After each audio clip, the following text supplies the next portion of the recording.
Nah, nanti di rumah latihan menyadari ada yang menyadari. Nah, latihan ini kalau sering dilakukan, lama-kelamaan bisa menarik tuh energi yang selama ini digunakan oleh ego, itu dikurangi. Bukan berarti ego tidak ada, bukan. Kita masih butuh ego. Tetapi ego tidak menguasai. Tapi tetap kita butuh ego. Ya, sekali lagi saya tanya, terasa nggak tadi ketika saya bicara? Terasa ya? Nah, cuman kita menyadari bahwa ada yang menyadari itu nyaris nggak pernah dilakukan. Malah nyari Tuhan ke tempat yang jauh, ya, sampai ke negara mana gitu nyari Tuhan. Padahal dia bersama kita, tapi kehadirannya oleh kita tidak disadari. Sadar sekarang? Sadar. Oke, latihan nanti lanjut di rumah ya. Begitu cara latihannya. Kalau mau nangis, nangis aja. Jangan ditahan emosinya. Nah, lama-kelamaan kita akan merasakan, ya, bahwa diri kita itu lama-kelamaan lenyap tuh. Lenyap. Nggak ada. Akunya nggak ada lagi. Yang ada cuma dia yang menyadari semuanya. Itulah kita sedang masuk pada kesadaran murni kita. Sering melakukan itu, Bapak Ibu tidak terasa nanti hidupnya kok lebih damai. Ya kan? Apapun yang terjadi, kita hanya menonton aja. Menonton aja. Tidak larut pada peristiwa. Karena kita sadar bahwa kita bukan itu. Kita bukan isi. Kita ini adalah si ruang kosong itu. Ya. Nah, ruang kosong ini seperti ini nih, ya. Bisa menerima apa saja. Meja butut diterima, meja bagus diterima. Betul enggak? Iya. Semua diterima.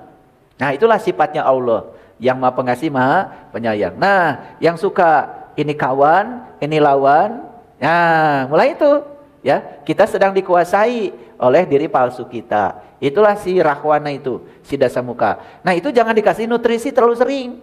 Karena itu yang akan membawa kita pada penderitaan. Sederhana nggak latihannya tadi? Tapi kalau tidak dibimbing oleh saya seperti tadi, belum tentu bisa. Betul nggak? Ya belum tentu. Tapi sekarang kan sudah diajarkan. Nanti ya sambil mendengarkan kajian saya, ulangannya, ya latihan lagi. Nah, tapi untuk semua aktivitas. Untuk aktivitas tangan, kaki. Nanti Bapak Ibu suatu saat bisa jalan kaki nangis. Kenapa? Menyadari siapa yang sedang menggunakan kaki ini untuk melangkah. Siapa yang sedang menggunakan tangan ini untuk berkarya. Siapa yang sedang menggunakan kulit ini untuk merasa. Siapa yang sedang menggunakan mulut ini untuk merasakan semua cita rasa makanan. Makanya ketika makan hadir sepenuhnya. Ketika hadir sepenuhnya, fokus, ya, menyadari nafas, posturnya bagus, nangis tuh lagi makan. Assalamualaikum warahmatullahi wabarakatuh. Salam sejahtera untuk kita semua. Om Swastiastu, Namo Buddhaya, salam kebajikan, Sampurasun, Rahayu Sagung Dumadi. Yakin seluruh makhluk hidup di semesta ini, baik yang kelihatan maupun yang tidak kelihatan, di setiap ruang dan waktu, di semua tingkatan, senantiasa hidup berbahagia, bebas dari segala bentuk penderitaan. Dan kita semua selalu menjadi sumber cinta, sumber sukacita, sumber keberkahan, sumber kedamaian. Tidak boleh ada makhluk lain yang berkurang kebahagiaannya dengan kehadiran kita, apalagi ada makhluk yang harus tersakiti oleh tindakan kita. Segala puji hanya milik Allah, sang kehadiran, sang keberadaan, yang selalu terjaga 24 jam, yang maha abadi, energi universal tanpa batas, yang menghidupi semua makhluk apapun itu, yang selalu menerima setiap makhluk apa adanya, yang tidak pernah menghakimi, yang tidak pernah menghukum, yang selalu menumpahkan cinta kasihnya pada semua makhluk tanpa batas. Mari kita puji Dia bersama-sama membaca hamdalah. Alhamdulillah. Mari kita awali kajian kita hari ini selalu menyadari kehadirannya, menyadari keberadaannya, keterjagaannya dalam diri kita masing-masing, seraya memanunggalkan, melenyapkan diri kita dalam tubuhnya, merasakan cinta kasihnya, seraya menyapa asmanya dengan kelembutan dan cinta dengan membaca basmalah. Bismillahirrahmanirrahim. Di awal kajian ini saya akan melatih para sahabat untuk menyadari ada yang menyadari. Apa? Menyadari ada yang menyadari. Nah, sebelum saya melatih ini, karena judul ini tidak akan bisa kalau kesadaran itu belum muncul, ya. Ini judulnya kan kesucian palsu dari ego. Seperti suci padahal bukan. Namanya juga palsu, buatan ego. Jadi banyak sekali manusia yang berpura-pura suci. Tapi masih di dalamnya ada iri hati, kebencian, nah itu. Itu bukti bahwa kesuciannya itu tidak asli, alias. Jadi saya ingin hari ini Bapak Ibu semuanya melepaskan diri dari segala kepura-puraan. Dan untuk bisa mengikuti kajian ini, pertama harus bisa merasakan, membuktikan bahwa diri kita itu bukan ego. Bagaimana caranya? Nah, sekarang coba duduknya yang bagus, bersila dulu. Ya, ingat ya, kajian saya tempo hari bahwa kita itu kalau mengikuti suatu kajian atau pekerjaan apapun, syaratnya 3. Yang pertama adalah asana, yaitu postur tubuhnya yang bagus. Yang kedua adalah pranayama, selalu sadar dengan nafas. Yang ketiga adalah dharana, yaitu fokus. Ya, udah duduknya yang bagus ya. Yang di rumah juga silakan menyesuaikan. Kalau sudah duduknya bagus ya, coba dipejamkan matanya, tangannya rileks saja. Baik ya, hadirlah sepenuhnya di sini saat ini seperti ini. Hidup itu adalah di sini saat ini. Kebohongan terbesar manusia adalah menyangka besok masih ada waktu. Oleh karena itu, kalaupun besok masih hidup, besok akan diperlakukan oleh kita sebagai saat ini. Hadirlah sepenuhnya di sini, saat ini, seperti ini, sekarang. Lalu, sadari napas masuk dan napas keluar. Biarkan saja napas berjalan secara alami, tapi disadari masuknya, disadari keluarnya. Disadari berarti kita benar-benar tahu bahwa saat ini ada napas masuk dan napas keluar. Sambil menyadari napas masuk dan keluar, sadari pula kok bisa napas masuk dan keluar. Padahal kita tidak berupaya untuk memasukkan napas, mengeluarkan napas. Makanya biarkan saja napasnya alami. Sambil menyadari itu, berarti sekarang sudah muncul kesadaran baru dalam diri kita bahwa napas bisa masuk dan keluar secara otomatis dengan sendirinya. Berarti di ruang kosong tempat kita tinggal ini ada satu kekuatan yang maha dahsyat yang bisa memberikan daya sehingga napas bisa masuk dan keluar. Sambil menyadari itu, menyadari daya yang besar itu, sekarang kita juga menjadi sadar kalau ruang kosong tempat kita tinggal ini tidak benar-benar kosong. Sadari sekarang kalau ruang kosong ini adalah tempat daya semesta mengambil ruang, energi universal yang menghidupi seluruh makhluk berada. Baik, sekarang perlahan ya, tarik napas yang dalam lewat hidung. Tarik napas yang dalam lewat hidung. Lalu tahan beberapa saat.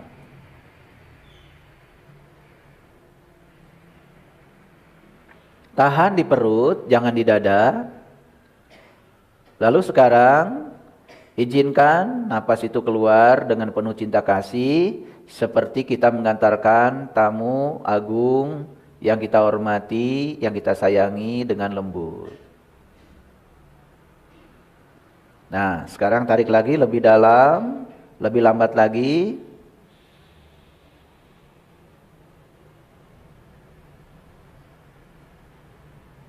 Lalu tahan di perut, izinkan sang hidup memenuhi seluruh ruang ciptaannya sendiri.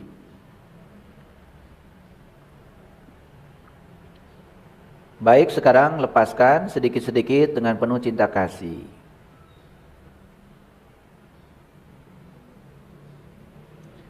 Baik, sekarang kembali kepada kesadaran nafas. Biarkan nafas alami masuk dan keluar. Sekarang dengarkan kata-kata saya. Tidak perlu dijawab dengan mulut, cukup bilang ya atau tidak di dalam batin. Para sahabat sekarang sedang mendengarkan suara saya. Ingat ya, kita bisa mendengar itu karena ada yang sedang menggunakan telinga kita untuk mendengar. Karena kita masih hidup. Nanti suatu saat telinga kita tidak digunakan lagi oleh yang menggunakannya. Ulangi sekali lagi. Para sahabat bisa mendengar suara saya sekarang? Bisa ya? Kenapa bisa mendengar suara saya? Karena ada yang sedang menggunakan telinga kita untuk mendengar. Sekarang sadari kalau dalam diri kita sekarang ada yang sedang menyadari kalau kita sedang mendengar. Sampai kesadaran itu betul-betul muncul. Saya ulang sekali lagi, kita bisa mendengar saat ini bukan karena kita punya telinga, tetapi karena ada yang melinggih di telinga kita yang maha mendengar.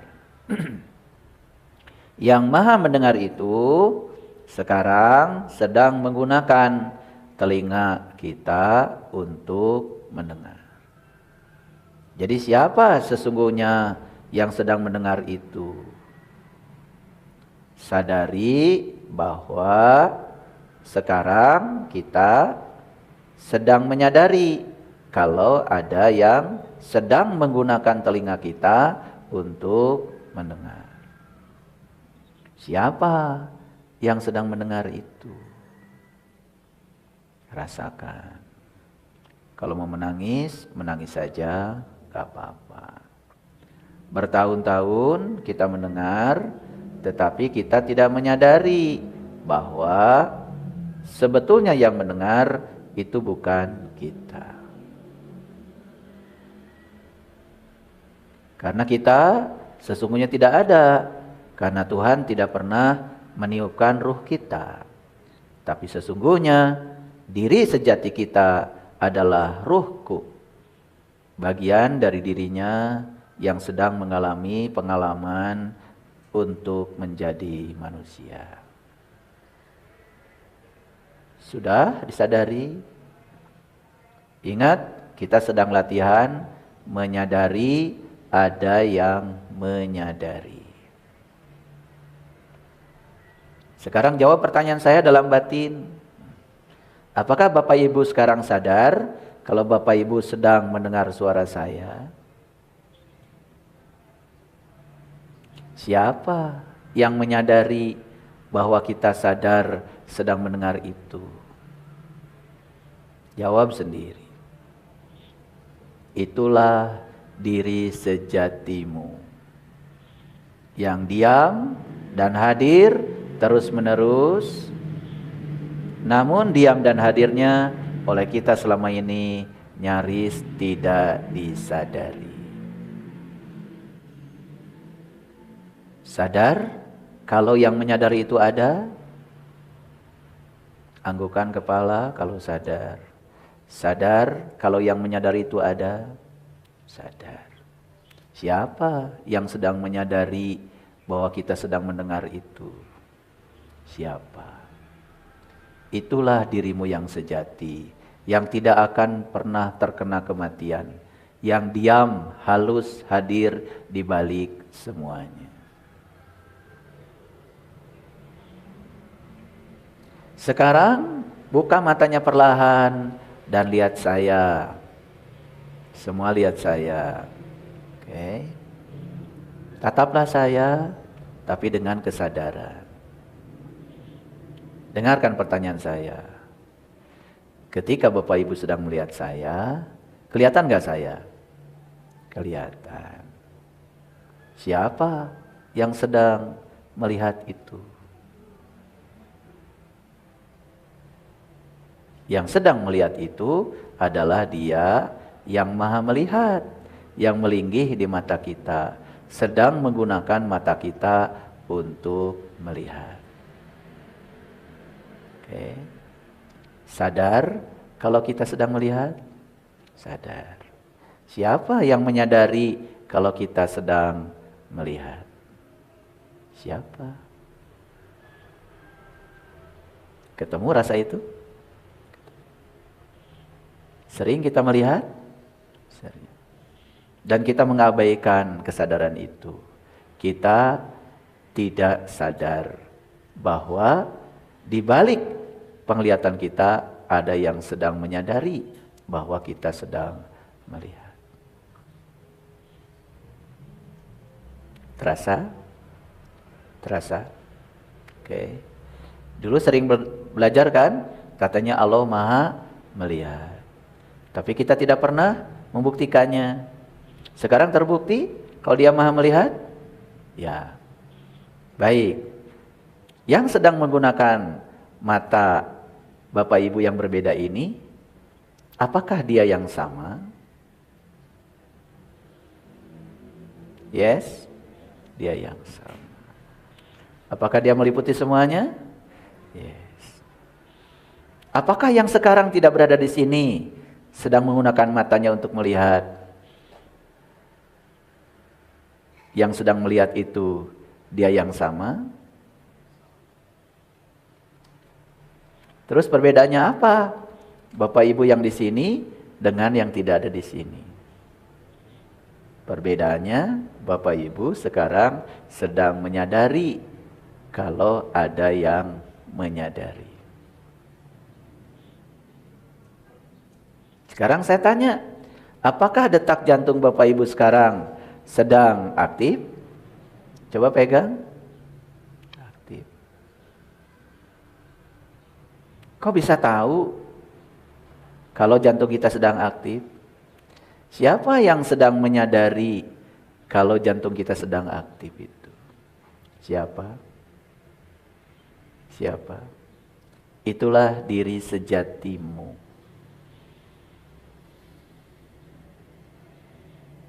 Sekarang Bapak Ibu sedang bernafas? Bernafas. Siapa yang menyadari kalau Bapak Ibu sekarang sedang bernafas? Itulah yang disebut dengan sang kesadaran, sang keberadaan, sang kehadiran. Tidak pernah absen. La ta'khuduhu sinatu wala naum. Tidak pernah tidur, tidak pernah terkantuk. Allahu la ilaha illa wal hayyul qayyum. Oke. Sekarang sudah selesai, cuma 2 aja dulu. Ya, nanti di rumah latihan. Ketika sedang motong-motong bawang, ya hadir coba di situ. Siapa yang sedang menyadari kalau kita sedang motong-motong bawang itu? Oke. Sekarang saya mau tanya. Ketika tadi menyadari, ada yang menyadari. Nah, yang menyadari itu menilai enggak? Menilai enggak? Tadi menilai enggak? Baik buruk, benar salah, menilai enggak? Tidak. Nah, tadi yang sedang menyadari itu bebas dari segala bentuk penilaian, penghakiman. Itulah kesadaran. Nah, yang suka menilai, menghakimi, itulah diri palsu. Makanya ketika sibuk sedang didominasi diri palsu, keluar aja. Menyadari, menyaksikan, itulah dirimu. Dan dirimu itu ya cuma menerima saja semua hal apa adanya. Pernah nggak praktek begitu di rumah? Pernah? Atau baru kali ini? Nah. Sederhana nggak latihannya? Nah, nanti di rumah latihan menyadari ada yang menyadari. Nah, latihan ini kalau sering dilakukan, lama-kelamaan bisa menarik tuh energi yang selama ini digunakan oleh ego, itu dikurangi. Bukan berarti ego tidak ada, bukan. Kita masih butuh ego. Tetapi ego tidak menguasai. Tapi tetap kita butuh ego. Ya, sekali lagi saya tanya, terasa nggak tadi ketika saya bicara? Terasa ya? Nah, cuman kita menyadari bahwa ada yang menyadari itu nyaris nggak pernah dilakukan. Malah nyari Tuhan ke tempat yang jauh, ya, sampai ke negara mana gitu nyari Tuhan. Padahal dia bersama kita, tapi kehadirannya oleh kita tidak disadari. Sadar sekarang? Sadar. Oke, latihan nanti lanjut di rumah ya. Begitu cara latihannya. Kalau mau nangis, nangis aja, jangan ditahan emosinya. Nah, lama-kelamaan kita akan merasakan, ya, bahwa diri kita itu lama-kelamaan lenyap tuh, lenyap, nggak ada, akunya nggak ada lagi, yang ada cuma dia yang menyadari semuanya. Itulah kita sedang masuk pada kesadaran murni kita. Sering melakukan itu, Bapak Ibu tidak terasa nanti hidupnya kok lebih damai, ya kan? Apapun yang terjadi, kita hanya menonton aja, tidak larut pada peristiwa. Karena kita sadar bahwa kita bukan itu. Kita bukan isi. Kita ini adalah si ruang kosong itu. Ya. Nah, ruang kosong ini seperti ini nih, ya. Bisa menerima apa saja. Meja butut diterima, meja bagus diterima. Betul enggak? Iya. Semua diterima.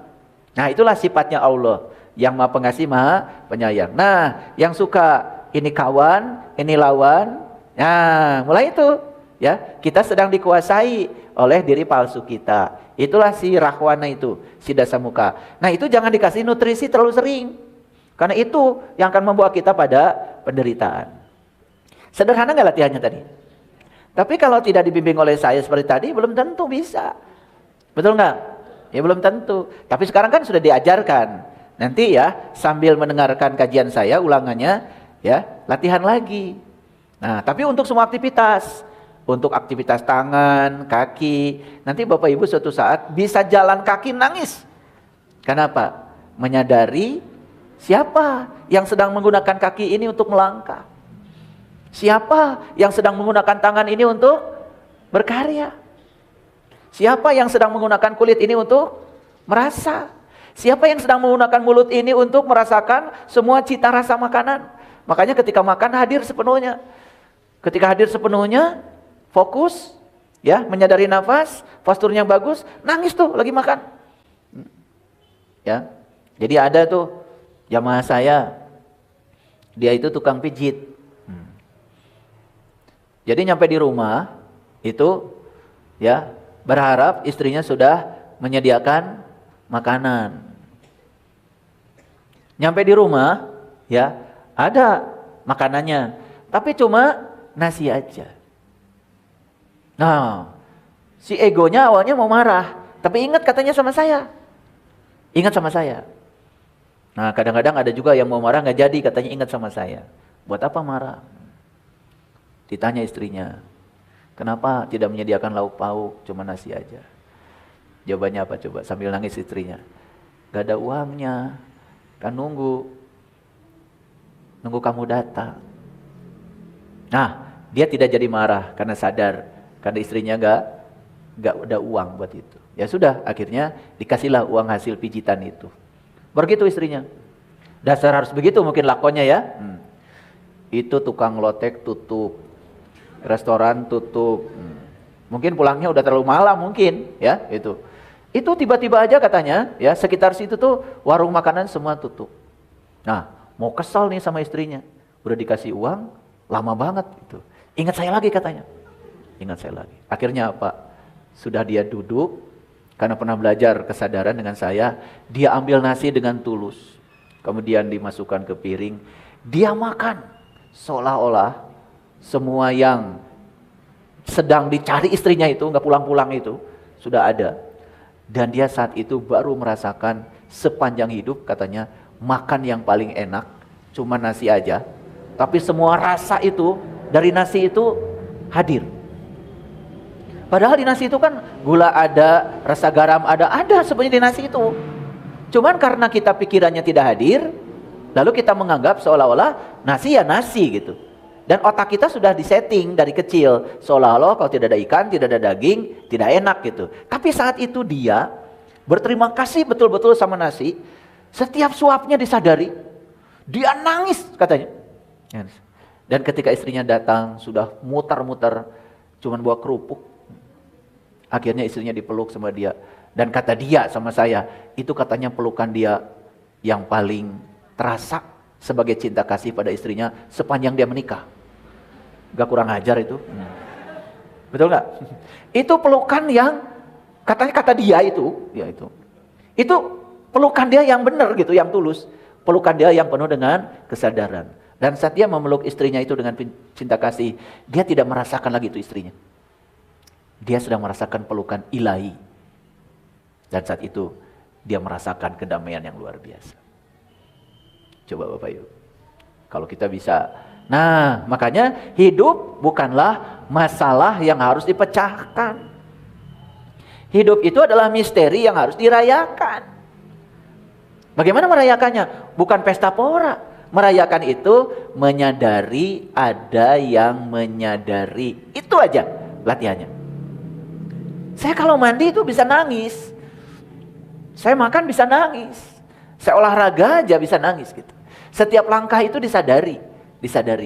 Jadi tidak pernah merasakan keterpisahan. Lagi sendiri pun tidak pernah merasa sendiri dan tidak merasa kesepian. Disitulah saya merasakan kalimat La ilaha illallah. Dan kalimat itu lembut mengalir di sini. Karena kita sedang merasakan pelukannya, cinta kasihnya yang tanpa batas. Ya, coba lakukan sering-sering begitu ya. Oke. Nah, jadi sudah praktek yang tadi sudah bisa membedakan tuh mana diri saya, mana ego. Sudah bisa kan gitu. Nah, tadi yang sedang menyadari nonton itu, itulah dirimu yang sebenarnya. Itu ruhku. Itu yang abadi, yang tidak akan pernah terkena apapun, sekalipun kematian. Nah, yang suka ribet, yang suka benar salah, analitik, baik buruk, itu adalah diri palsumu.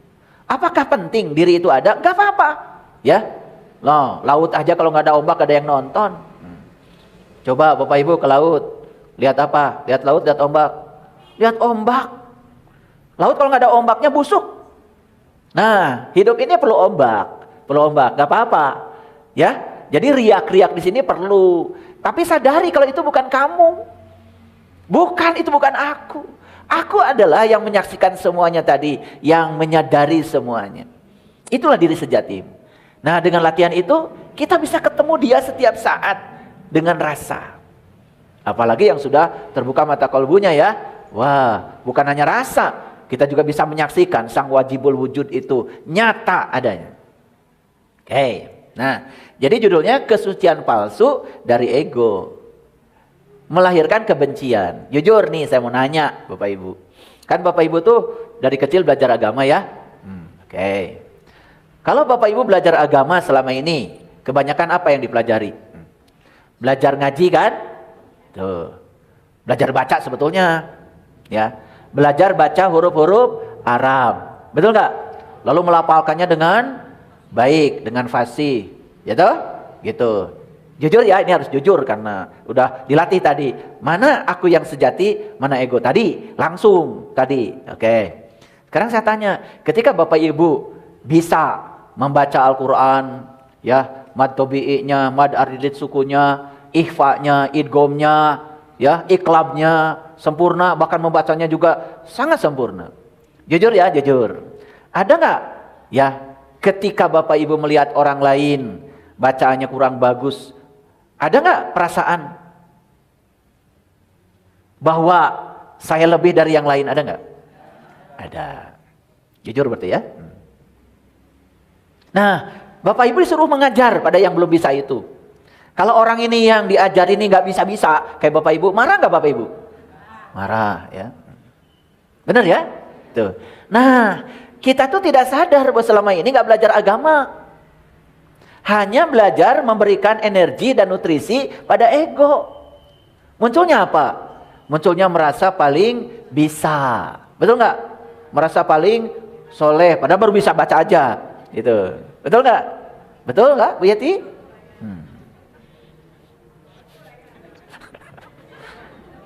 Mangga, Bu Yani di Cicalengka.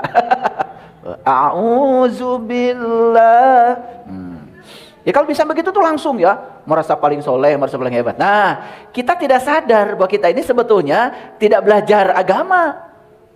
Kita ini sedang memberikan nutrisi pada ego. Nah, sekarang saya tanya lagi. Ini banyak pertanyaan nih hari ini. Ketika Bapak Ibu sholat, nih sholat tepat waktu, gitu, berjamaah, gitu. Nah, habis sholat ada nggak? Ya, suka ada tuh, ya. Menganggap orang lain yang tidak sholat seperti Bapak Ibu itu salah, tidak soleh. Ada nggak itu? Ada. Dulu apa sekarang itu? Oh dulu, sekarang udah sembuh ya. Nah, itu secara tidak langsung sebenarnya kita itu sedang memupuk energi pada ego. Nah, hasilnya apa? Hasilnya terus menerus ya dibangun sehingga kita itu merasa paling suci. Habis wudhu aja kan gak boleh ada yang nyentuh. Betul nggak? Iya. Suami mendekat aja langsung, awas. Oh, ya. Benar nggak gini? Repot ya kalau yang punya pemikiran gini kalau naik haji. Betul nggak? Kayaknya di sana wudhu terus ya. Betul nggak? Kayaknya nggak tamat-tamat deh. Itu namanya tawaf. Ya kan di sana saling injek, saling sikut. Betul nggak? Ya. Apalagi cium hajar aswad, ya udahlah pasti batal itu. Pokoknya kalau ngomongin orang nggak batal, ya itu kesenggol dikit batal gitu ya. Nah itu lucu-lucu ya. Nah jadi rasa suci tadi itu, ingat itu rasa suci yang palsu. Karena itu bukan dari kesadaran. Tadi saya tanya, waktu latihan menyadari, ada yang menyadari, kan Bapak Ibu lepas tadi dari penilaian. Lepas dari penghakiman, hanya menyadari, ada yang menyadari. Betul nggak? Nah, kan supaya pertanyaan saya dijawab betul, kan tadi dilatih dulu. Tadi udah disimulasikan ya. Oke, nah. Kesucian palsu ini Bapak Ibu, yang berasal dari ego, hanya melahirkan kebencian. Tidak suka kalau orang lain tidak seperti kita. Ketika orang lain bajunya tidak sama dengan baju kita, yang dianggap paling benar itu, kita mulai benci gitu. Harusnya kan kesucian itu melahirkan ulas asih. Harusnya kesucian itu melahirkan penerimaan. Ini malah justru yang disebut suci tadi itu malah melahirkan penghakiman, penilaian. Betul nggak? Nah, lama-kelamaan kalau dibiarkan, kita ini akan terus-menerus menganggap diri kita paling benar. Diri kita paling soleh. Nah, itulah mulai ada yang namanya penghakiman. Nah, penghakiman ini berikutnya apa? Mulai menilai orang. Nah, inilah akhirnya kita jadi sibuk. Sibuk untuk membahas pihak lain. Lalu kita melupakan diri kita sendiri. Jujur Bapak Ibu ya, jujur ya. Dulu Bapak Ibu ya, ketika belum sadar, lihat orang aja beda gerakan sholatnya. Ada nggak di sini usil gitu? Kasihan ya dia masuk neraka. Ada nggak gitu? Ya. Kemudian ketika baca Al-Fatihah jadi imam, panjang pendeknya kurang pas gitu, malah lagi sholat, bukan menyadari Allah. Malah lagi sholat itu ngebahas masalah bacaan imam yang salah. Pernah nggak begitu ya? Saya yakin pernah deh. Pernah itu, pengalaman saya juga begitu dulu. Saya malah jadi mikir, ini saya tuh lagi sholat apa lagi diskusi gitu ya. Iya gitu. Nah orang lain bacaan sholatnya itu beda dengan saya, usil gitu. Karena dari kecil diajarkan pokoknya bacanya harus begitu, gerakannya harus begitu. Yang di luar itu salah aja gitu. Kita baru sadar setelah besar bahwa kita tuh sebenarnya nggak belajar kesadaran, belajar ego. Betul nggak? Ya dulu saya ya kan diajarin sama bapak saya kalau sholat tuh begini ya. Nah waktu saya ngaji di mazhab yang berbeda ya itu ada juga yang gini-gini gitu tuh. Nah saya tuh bukan menyadari kenapa harus begini. Ini maksudnya apa? Malah saya mikirin teman saya, utak. Itu lagi sholat loh, di sholat. Sama ya gitu. Bahkan setelah itu saya menganggap teman saya ini masuk neraka itu, karena beda dengan saya gitu. Nah, ternyata semua yang disebut dengan kesucian yang berbasis pada ego tadi itu tidak akan melahirkan ulas asih dan kasih sayang, hanya melahirkan hujatan, cemoohan, dan kita menjadi sangat tidak siap untuk menerima perbedaan. Karena apa? Kita menganggap kebenaran itu adalah satu-satunya yang punya kita. Nah, semakin lama bahkan kita disuruh menyerang orang lain pun yang berbeda, disuruh membunuh orang lain pun yang berbeda. Itu bisa terjadi loh. Nah, ketika keseimbangan antara ego ini hilang. Nah, paham sampai sini Bapak Ibu? Nah, masih ada nggak penyakit gini? Merasa paling soleh, apalagi ketika kerudungnya paling bawah, ya, merasa paling duluan lah masuk nerakanya, masuk surganya maksud saya, ya, daripada yang kerudungnya tidak sepanjang dia gitu. Nah kita tuh kadang-kadang jadi begitu ya, sibuk sendiri gitu lah. Nah semua kesibukan itu ego. Karena kalau kesadaran tadi tidak menilai orang lain pakainya seperti apa, orang lain ibadahnya seperti apa, dia hanya fokus pada menyaksikan semuanya. Ya, dia tidak jadi ombak, ya, dia jadi laut aja. Nah Bapak Ibu, saya kasih tahu. Kita baru sadar kalau hari ini, kita ini selama ini lebih banyak tinggal di awan daripada tinggal di langit. Betul nggak? Nah, sekarang saya kasih tahu. Mulai sekarang hijrah. Jangan tinggal di awan. Tinggal di langit. Biarkan saja awan putih, awan hitam datang silih berganti. Itulah kehidupan. Tapi kita tetap aja langit yang menyaksikan semuanya. Ketika kita menjadi itu, lepas, bebas semua. Kita tidak sakit hati lagi, tidak pusing lagi. Gak ada itu. Yang ada cuma perasaan tenang, tentram, damai, bahagia, suci, bersih, indah, mulia. Itu aja yang ada. Yang ada cuma itu. Dan saya ingin berbagi semua ini pada Bapak Ibu, karena saya merasakan betapa dahsyatnya kehidupan ini. Dan ketika kita berada di ruang itu, apa yang terjadi? Tubuh kita pun menjadi sangat sehat. Tubuh menjadi sangat sehat. Rezeki menjadi sangat berkah, mengalir semuanya. Kenapa? Karena kita tidak menjadi batu, kita menjadi air. Batu itu dimasukkan ke wadah, tetap aja batu. Tapi kalau air dimasukkan ke wadah apapun, dia selalu mengikuti bentuk wadahnya. Cair, fleksibel, tidak kaku. Dan semua yang kaku itu biasanya menyakiti. Air ditusuk-tusuk pakai pedang, tidak terluka. Kalau kita sudah lembut, sudah di situ, kita tidak terluka. Orang lain mau ngomong apa, orang lain mikir apa, itu urusan orang. Kita sudah tidak terpengaruh lagi. Tidak ada kebergantungan bahagia, harus seperti yang kita mau. Nah, perlahan Bapak Ibu, kita mulai selesai dengan diri kita sendiri. Nah, ketika selesai dengan diri kita sendiri, kita sudah menciptakan surga bagi kita sendiri. Dan baru sadar, saya tidak bisa mengendalikan orang lain harus bicara apa. Saya tidak bisa mengendalikan orang lain harus berpikir apa. Saya tidak bisa mengendalikan orang lain harus bersikap seperti apa. Saya hanya menjadi penonton saja. Biarkan semuanya berjalan dan kita menerima semua apa adanya. Nah, disitulah Bapak Ibu, surga itu hadir dengan sendirinya. Mau begitu? Oke. Latihannya yang tadi pelan-pelan ya, pelan-pelan. Ya pelan-pelan aja. Tidak ada yang perlu dicapai dalam hidup. Nah, semua ekspektasi harus dicapai, harus cepat mencapainya, ego lagi.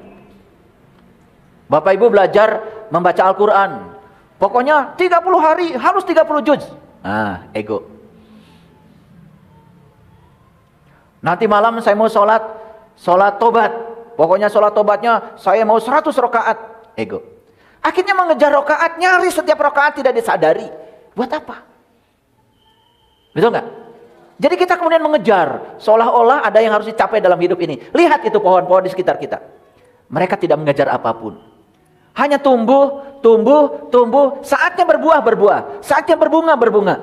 Mereka hanya menikmati dan merayakan setiap momen apa adanya. Itulah hidup. Hidup bukan masalah yang harus dipecahkan. Tapi hidup adalah misteri yang harus dirayakan. Makanya dirayakan saja semua. Jadi kita ini setiap hari merayakan terus. Nah, ketika kita merayakan terus kehidupan, ya, apa yang terjadi? Dopamin, oksitosin, serotonin, ya. Semua zat-zat kimia yang dibutuhkan, ya, dari pabrik kimia dihasilkan. Wajah jadi lebih cerah, kelihatan berwibawa, kelihatan berkarisma, energinya memancar dari dalam.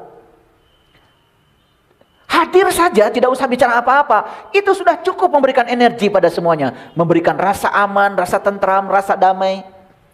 Kalau sudah begitu, berkah mulai datang. Orang mulai ada trust, mulai ada kepercayaan. Kayaknya enak deh kalau bisnis sama dia.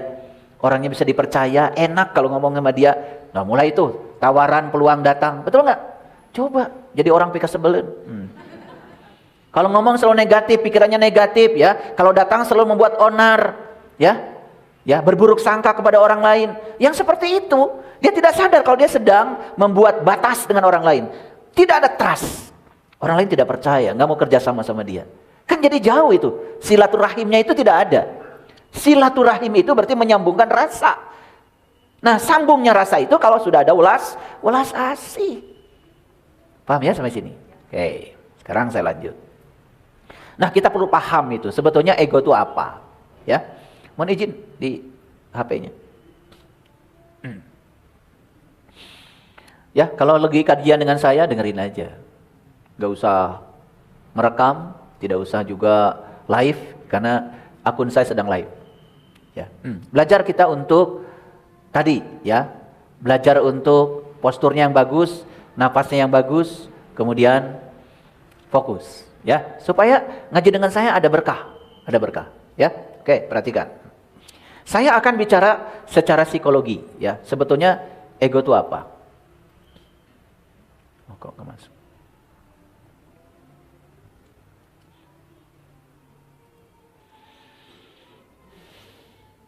Oke.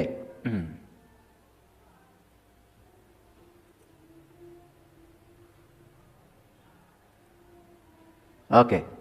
Baik, perhatikan Bapak Ibu. Ego adalah bagian dari struktur kepribadian manusia yang berfungsi mengatur pikiran, mengatur penalaran, mengatur perilaku agar sesuai dengan realitas. Jadi jangan kemudian kita ya menghakimi ego seolah-olah ego itu salah. Makanya belajar untuk memahami. Kalau nggak ada ego, tidak ada yang mengatur pikiran, tidak ada yang mengatur penalaran, tidak ada yang mengatur perilaku. Sehingga kita menjadi berlawanan dengan realitas. Ego itu butuh Bapak Ibu. Cuman egonya jangan terlalu besar, jangan terlalu lemah. Nah, ego itu harus diseimbangkan. Nah, bagaimana cara menyeimbangkan ego? Nah, itu cara menyeimbangkan ego, latihannya seperti tadi. Ya, latihannya seperti tadi. Ego bertindak sebagai penengah yang menyeimbangkan antara insting, ya, dan tuntutan moral atau tuntutan sosial. Nah, tuntutan moral, tuntutan sosial sering disebut sebagai super ego. Nah, ego ini memang tidak ada yang Allah kasih pada kita itu sia-sia, nggak ada. Tergantung kita menggunakannya. Rabbana ma khalaqta hadza. Apapun yang Allah kasih pada kita, tergantung cara kita menggunakannya. Jadi, ego ini penyeimbang antara insting dengan super ego. Nah, super ego itu apa? Tuntutan moral, tuntutan sosial, atau tuntutan dari hati nurani. Nah, ini diseimbangkan nih oleh ego. Kalau ego tidak ada laptop, tidak ada penciptaan. Jadi jangan menganggap seolah-olah ego itu buruk. Nah, makanya ego itu beda dengan egois. Oke? Jadi ego apa tadi? Penyeimbang antara apa? Insting dengan super ego. Nah, super ego itu tuntutan moral, tuntutan sosial, atau tuntutan dari hati nurani. Nah, itu diseimbangkan. Diseimbangkannya oleh ego. Ego itu jalan tengahnya. Ini kita kuliah psikologi sedikit supaya ngerti. Nah, ego itu termasuk sistem kesadaran sebetulnya. Ya, ego juga akal sehat. Dan ego itu kadang-kadang dibutuhkan untuk mengambil keputusan, ya. Dan semua orang itu memiliki ego ini, semua orang memiliki, diberi oleh Allah. Diberi, ya. Nah, yang paling berbahaya itu adalah egois. Nah, kalau egois, sikap mementingkan diri sendiri secara berlebihan tanpa mempertimbangkan atau menghargai perasaan pihak lain. Nah, jangan-jangan sebetulnya yang disebut dengan ego yang selama ini dikategorikan negatif itu sebetulnya adalah egois ini. Sering nggak Bapak Ibu punya sikap egois seperti itu? Nah, oke. Nah, ego sendiri berasal dari bahasa Latin, artinya aku. Makanya sering disebut orang yang egonya tinggi, disebut oh dia itu keakuannya besar kan gitu. Nah, itu yang akan saya jelaskan setelah itu. Nanti Bapak Ibu sering melatih diri supaya ego itu selalu menjadi penengah antara insting dengan super ego. Nah, saya mau mengacu sedikit aja kepada apa yang dikatakan oleh Sigmund Freud. Ya, menurut Freud, kepribadian manusia terdiri dari 3 komponen utama, insting atau id, ego, dan super ego. Nah, semuanya itu ada pada kita. Nah, ego ini sebagai penengahnya. Makanya egonya harus seimbang. Nah, kita ini selama ini tidak dilatih bagaimana menyeimbangkan ego. Oke, ya. Nah, id itu mewakili dorongan instingtif yang berhubungan dengan kebutuhan dasar manusia. Makan, tidur, kesenangan. Perlu nggak semua orang itu? Perlu. Itu adalah instingtif. Nah, super ego itu adalah sebagai suara hati, ya, atau tadi, ya, tuntutan moral atau tuntutan sosial yang menuntun seseorang untuk mengikuti nilai moral atau norma sosial. Kita tidak bisa ya keluar dari situ. Nah, ego berfungsi sebagai penengah antara keduanya yang memastikan tindakan seseorang tetap realistis dan sesuai situasi. Kalau tidak ada ego kan bahaya. Ya. Oke. Nah, jadi sekali lagi, ego tidak sama dengan keegoisan. Ego malah justru bisa membantu menghadapi konflik kalau egonya seimbang. Ego itu bisa kuat, bisa juga lemah. Nah, yang terjadi sekarang ini, manusia di dunia ini kehilangan keseimbangan ego. Perhatikan saya. Kalau ego terlalu kuat, nah, seseorang jadi merasa sulit menerima kritik. Ada nggak orang kalau dikritik marah? Nah, itu sebenarnya egonya terlalu kuat, jadi egois. Ya, nah, merasa selalu paling benar. Ada kan? Itu. Ya, banyak itu ya yang membahas saya. Seolah-olah saya itu perlu dibahas. Ya kan? Ya, saya tidak tertarik untuk melayani yang seperti itu. Karena itu kesuciannya itu palsu. Itu berasal dari ego. Buktinya masih menghakimi orang lain. Jadi kalau ada orang yang sibuk menyesatkan orang, sibuk menghukumi orang, itu bukan kesucian asli. Itu kesucian palsu. Kalau yang asli tidak begitu. Bahkan di Quran dikatakan, Inna rabbaka huwa alamu biman dola an sabilihi wa huwa alamu bil mutadin. Hanya Allah Tuhanmu yang berhak menilai seseorang ini sesat atau dapat petunjuk. Hanya Allah. Nah, si ego ini bahkan Allah pun diambil alih. Seolah-olah dia itu punya hak gitu. Nah, orang model kayak gini kalau ditanya pedoman hidupmu apa? Pasti Quran. Padahal Quran sendiri mengatakan kamu ini tidak punya hak untuk menilai siapapun. Hanya Allah yang tahu siapa yang dapat petunjuk dan siapa yang berada di jalannya. Jadi harusnya kan yang boleh menegur ya cuma Allah. Tiba-tiba aja dia merasa sebagai wakilnya Allah. Lagi-lagi itu kesucian palsu. Ya, oke, Bapak Ibu, jujur sekarang. Kalau dikritik, sulit nggak menerima? Nah, itu kelebihan tuh, egonya. Suka ada nggak perasaan paling benar? Nih Bapak Ibu, yang suka berantem itu, kan dua-duanya merasa benar. Kayak suami istri itu yang suka konflik. Kan sebenarnya dua-duanya merasa benar kan gitu. Nah itu sebetulnya ego yang keterlaluan itu. Nah itu harus diredam itu. Bukan ditiadakan ego itu. Suka nggak kita ingin mengatur-ngatur orang? Ingin mendominasi orang. Betul nggak? Jika perlu semua orang bisa kita kendalikan. Suka nggak? Nah itu ego. Tapi ego yang tadi. Yang sudah kehilangan akal sehat. Yang sudah kelebihan itu. Nah energinya terus diambil Bapak Ibu. Dia kelebihan energi itu. Nah gimana cara mengambil kelebihan energi dari ego? Lihat saya. Ketika si ego itu sedang memuncak, kita sadar, saya bukan itu. Maka kita saksikan aja jadi langit tadi. Biarkan awan putih, awan hitam datang silih berganti. Kita jadi menarik diri. Saya bukan itu. Nah, ketika menarik diri, ditonton aja. Tidak ada penghakiman benar salah, baik buruk. Energi dari si ego ini, yang kelebihan ini, perlahan dipindahkan. Kemana? Kepada si penyaksi tadi. Nah, si penyaksi dominan lagi dalam diri kita. Akhirnya apa? Ketika kita bisa menyaksikan semuanya, itulah yang disebut dengan pulang, Bapak Ibu. Kita sudah pulang. Pulang kemana? Pulang ke jati diri, pulang kesadaran. Bahwa inilah saya yang menyaksikan, bukan itu. Nah, ketika kita ada di situ, terjebak. Berarti kita ini sedang tersesat. Makanya apa-apa cepat pulang. Ketika mau marah, itu bukan saya. Tapi emosi itu biarkan saja ada gitu, tetapi kita menjadi penyaksi. Sadar kalau kita marah. Nah, itulah menyadari. Ya, makanya latihannya adalah menyadari, ada yang menyadari. Ada juga egonya terlalu lemah. Mudah ragu, mudah cemas. Ya kan? Bahkan selalu setuju. Ada nggak yang suka selalu setuju? Ah, abdi mengiringan we. Itu setuju terus. Nah, ini terlalu lemah nih. Ini harus dinaikin, egonya kurang energi. Ya, sehingga tidak ada pendapat, tidak kritis gitu. Nah, ini terlalu tinggi, energinya tidak boleh, terlalu lemah juga tidak boleh. Nah, ketika diseimbangkan, si ego itu jadi punya peran menjadi penengah antara insting dengan super ego. Ini kuliah psikologi Bapak Ibu. Susah cari kuliah gini. Nah, ego ini dapat dipengaruhi oleh lingkungan dan juga dipengaruhi oleh pengalaman. Makanya saya sering berulang kali mengatakan tempat yang paling berbahaya untuk kelahiran seorang anak manusia itu adalah lingkungan. Nah, lingkungan ini yang membuat seseorang egonya terlalu kuat atau egonya terlalu lemah. Nah, bersyukur Bapak Ibu kalau kita hidup di lingkungan yang bisa mengatur keseimbangan ego kita. Berarti lingkungan itu bisa ditebak nggak seperti apa? Ya, lingkungan orang-orang yang sudah berkesadaran. Coba Bapak Ibu, hidup di keluarga yang sudah berkesadaran, nggak ada konflik.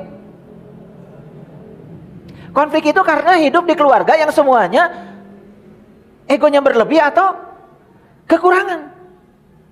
Nah, ini harus diangkat nih, harus menemukan titik tengahnya. Aduh, keren Bapak Ibu. Kalau ngajinya itu udah sampai di situ tuh, ya. La ilaha illallahnya itu bukan dibaca 100 kali habis sholat, tapi dipraktekkan dalam hidup, ya langsung, ya. Itu terasa efeknya itu, dampaknya itu. Ya. Nah, ego juga berperan dalam pembentukan identitas diri. Nah, yang paling berbahaya adalah kita menyangka identitas yang dibentuk itu adalah diri kita. Nah, itulah namanya egois. Keakuan terlalu besar menyebabkan seseorang menjadi seperti luka. Coba lihat saya semuanya. Bapak Ibu punya luka di sini. Luka. Coba, lukanya besar. Kalau ada luka di sini, kesenggol dikit, seperti apa? Sakit kan? Ada nggak di sini yang kesenggol dikit langsung ngacapruk?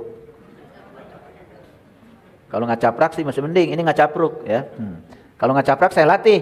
Kalau di detok saya, detok buhun ala Parahyangan, memang ada latihan ngacaprak. Ada. Itu untuk mengeluarkan energi, timbunan energi yang tidak bagus. Ada. Nah, ini yang paling bahaya kan ngacapruk. Ya, itu. Mengeluarkan kata-kata. Karena apa? Ego itu seperti luka yang menganga. Kesenggol dikit, langsung reaksinya buruk. Coba orang yang punya luka kesenggol dikit pasti langsung nyolot kan? Nah, ego itu seperti itu. Nah, ini ego yang kelebihan. Oke? Sampai sini ngerti nggak? Oke. Nah, makanya yang namanya melepaskan ego sebetulnya adalah melepaskan energi dari ego yang terlalu tinggi, gitu loh. Kan kita kadang-kadang kalau ngomong tuh nggak jelas ya. Kamu harus melepaskan ego. Tapi kumaha carana? Gimana caranya? Ngerti sekarang melepaskan ego?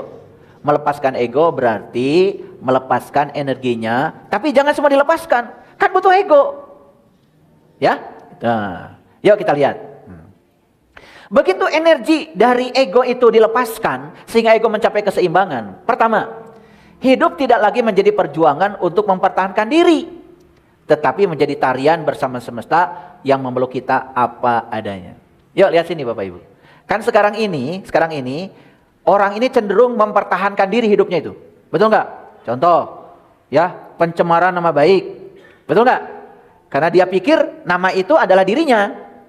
Sehingga harus dijaga betul gitu. Betul nggak? Gitu. Oh macam-macam lah, macam-macam. Akhirnya kan jadi sibuk nih. Jadi sibuk. Bapak Ibu, ada orang menghina Bapak Ibu, kemudian dilaporkan ke polisi, apa tidak tambah sibuk? Harus mengumpulkan bukti-bukti, sibuk nggak? Berikutnya apa lagi? Harus bikin laporan polisi, sibuk nggak? Harus di BAP, sibuk nggak? Nanti harus sidang, sibuk nggak? Bolak-balik, harus pakai biaya nggak? Hasilnya apa sih? Hasilnya cuma puas bisa memenjarakan orang. Buat apa? Kan itu sebetulnya menambah dendam. Nah orang ini penjara nanti keluar lagi. Dia cari-cari Bapak Ibu. Kan itu kan sebenarnya jadi tambah runyem hidup itu. Nah ini ya kalau diseimbangkan, ya sudahlah. Dia tidak menghina saya kok. Dia itu cuma punya pandangan yang keliru tentang saya. Kan yang tahu saya yang sebenarnya saya. Buat apa yang gitu ditanggapi? Ada yang kayak gitu di ruangan ini? Ada dulu mungkin ya. Ada apa tidak? Atau ada yang pernah mengalami itu? Gak apa-apa, ada juga. Saya mau nanya, ya, benar gak yang saya omongkan? Sibuk kan? Ya buat apa? Hasilnya itu cuma itu kok. Hasilnya kita puas melihat orang lain menderita. Ego bukan? Ego itu tidak punya welas asih. Yuk sekarang saya mau nanya Bapak Ibu. Apakah hidup sudah menjadi tarian atau masih perjuangan? Jawab dong. Hah? Iya. Semesta ini setiap saat sebetulnya ya memberikan musik kepada kita itu. Kita disuruh menari bersama semesta, bukan melawan. Yang terjadi kita terus memandang hidup itu adalah mempertahankan diri. Jadi hidup penuh dengan perjuangan. Coba menari aja bersama semesta. Seperti apa sih? Lihat air. Lihat air. Dia menjadikan sungai untuk menari. Kadang harus terjun, gak apa-apa. Happy aja air. Betul gak? Kadang-kadang harus datar, lambat, gak apa-apa. Yang penting bergerak terus. Betul gak? Kadang harus berbelok. Betul gak? Tapi kan akhirnya nyampe di laut. Nyampe di tempat asalnya. Nyampe di samudranya. Itu yang paling penting. Nah orang yang hidupnya sudah menari, beda Bapak Ibu. Wajahnya aja kelihatan ya, kelihatan. Rileks, sejuk. Nah, pancaran gelombang dari otaknya selalu alfa, theta. Nah, orang yang hidupnya penuh dengan perjuangan, terus mempertahankan diri, otaknya terus gelombang beta. Analitik. Wih, sibuk. Urat paguranteng. Betul nggak? Kalau ngomong lehernya yang paguranteng. Betul nggak? Waduh, yang kayak gitu serem. Ya, nah Bapak Ibu yang udah sering ngaji di sini udah mulai itu, gak seserem dulu gitu. Dulu saya takut lihat kalian itu, serem. Oke, lihat saya sekarang. Jadi tolong dijawab pertanyaan saya. Apakah hidup hari ini itu adalah perjuangan atau tarian? Oke, gak apa-apa, ya masih perjuangan. Perlahan mulai menari. Mulai menari. Menari itu artinya mengikuti irama semesta. Coba lihat Bapak Ibu, ya. Seorang penari yang pas antara gerakan tangannya dengan musik, indah nggak Bapak Ibu? Gitu hidup. Iya mah musik ke mana, gerakan ke mana, tepugu. Iya. Saya pernah tuh ada lihat ya, orang baru datang ya. Di pelatihan, biasanya supaya pelatihannya rileks, masuk ke gelombang alfa atau theta, saya setel musik. Kayaknya itu baru pertama kali dia musik. Ya, itu kakinya itu toto jeran gitu. Ya joget naon. Jelek lah pokoknya. Tapi kalau dia itu sudah seirama, betul nggak? Begitu musiknya kenceng-kenceng, ya kan? Musiknya melambat. Ini musik kenceng masih lambat. Kan jadi nggak lucu. Nah, itulah hidup kita ini sebetulnya selama ini masih sebagai perjuangan untuk mempertahankan diri. Harusnya kita menari. Kenapa? Karena energi pada ego belum dilepaskan. Ngerti ya, melepaskan ego ya? Awas, jangan ikut-ikutan orang. Kamu lepaskan egonya, bunuh egonya. Ya nggak bisa dibunuh ego. Oke, maka jangan sembarangan ya kalau bicara. Pertanyaan saya sekarang, pernahkah kita merasakan momen ketika aku tidak lagi penting? Pernah nggak? Merasakan sebuah momen ketika aku tidak lagi penting gitu. Lepas aja. Mau duduk di mana, duduk aja gitu. Tidak harus kursinya paling bagus, paling depan. Ketika dilepaskan, pernah nggak merasa momen itu? Aduh Bapak Ibu, duduk sama-sama dengan orang lain, ngobrol. Betul nggak? Iya, kamu ayah nasi timbal mah, ya. Bari balaket cerakan, sama gitu. Tidak merasa aku lagi. Di situ Bapak Ibu merasakan sebuah momen paling bebas. Coba. Tapi ketika aku ini merasa diri paling penting, betul nggak? Mau duduk aja, masa duduk di situ? Betul nggak? Mau makan aja, masa makannya gitu? Kita kehilangan kebebasan karena menganggap aku itu penting gitu. Coba lihat tuh orang-orang yang bilangnya VIP, very very important person. Susah hidupnya. Harus pakai wing. Semua orang harus menyingkir. Betul nggak? Ada yang menghalangi, marah. Aduh, tuh kayak luka. Rek nepi ka iraha eta si eta kitu. Tidak pengen gitu bebas. Betul nggak? Bapak Ibu, saya pengennya duduk bareng sama Bapak Ibu. Cuman jadi teka tingali gitu aja. Bukan saya pengen kelihatan deh, udah nggak penting. Saya tidak butuh murid. Saya tidak butuh umat. Saya tidak butuh komunitas. Nggak butuh. Ada nggak di sini yang ngaji ke sini dipaksa? Ya, pokoknya kalau nggak ngaji di sini masuk neraka, ada nggak gitu? Rek datang heug teu ge kajeun. Emang gue pikirin. Ya, gitu. Karena sebetulnya kan di sini yang sedang dilatih itu adalah kesadaran. Makanya kalau ngaji di sini tidak ada janji-janji palsu tentang masa depan. Gak ada. Hidup itu di sini saat ini seperti. Kalau mau bahagia, bahagialah sekarang. Gak usah nunggu punya rumah bagus. Gimana sampai mati gak punya rumah bagus? Betul gak? Iya, sederhana kan? Oke. Ulangi Bapak Ibu. Jawab pertanyaan saya.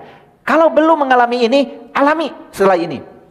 Coba rasakan Bapak Ibu, ketika ada satu momen di mana aku ini tidak penting lagi, dan Bapak Ibu lepas keakuannya, di situ Bapak Ibu merasa yang paling bebas. Rasakan itu. Kalau belum, udah lepaskan sekarang. Kan saya sudah bilang ya, yang paling membuat manusia menderita itu ada 4. 1, merasa paling tahu. Menderita tuh Bapak Ibu. Karena orang yang merasa paling tahu tidak siap untuk kosong. Menderita itu. Makanya pengetahuannya itu aja, tidak bertambah. Nih. Kalau ada udara di sini kosong, hampa, maka udara dari yang bertekanan tinggi akan mengalir mengisi. Otomatis gak? Perlu dipaksa gak? Tuh. Begitu kita merasa paling tahu, gak ada yang mengalir ke sini, gak ada. Begitu kita merasa memiliki, waduh, capek Bapak Ibu. Takut kehilangan ini, takut kehilangan ini, betul gak? Jadi hidup jadinya perjuangan mempertahankan diri. Yang ketiga, ketika kita merasa bisa, susah. Apalagi ketika kita merasa diri kita ini siapa. Pokoknya ginilah, sepulang dari sini, coba lepaskan semua atribut, lepaskan semua identifikasi diri yang dibangun oleh ego, lepaskan. Tahu nggak bedanya orang sadar dengan yang tidak sadar? Orang yang sadar bisa menerima seutuhnya orang yang tidak sadar. Karena dia pernah tidak sadar. Orang yang tidak sadar tidak akan bisa menerima kehadiran orang yang sadar. Karena belum sadar. Belum ngalami. Gak apa-apa. Makanya kalau orang tidak sadar, peluk aja. Gak usah dihakimi. Kasihan. Belum sadar. Ya. Punya pasangan belum sadar, peluk aja. Peluk. Kasihan belum sadar. Sugan itu hari ditangkap menjadi sadar. Orang yang tidak punya cinta, jangan diminta cinta. Beri cinta. Kenapa sih kamu itu? Kok tidak menyayangi saya? Lah nggak punya. Beri cinta, beri perhatian, beri cinta. Nanti juga dia belajar mencintai. Nah kita tuh sering meminta uang sama orang yang nggak punya uang.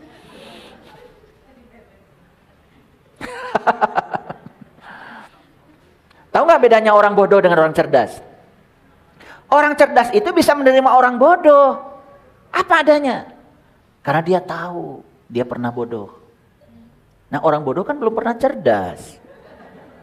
Betul nggak? Jangan dipaksa orang bodoh harus bisa menerima orang cerdas. Mana yang ngerti pisan tuh? Memaksa.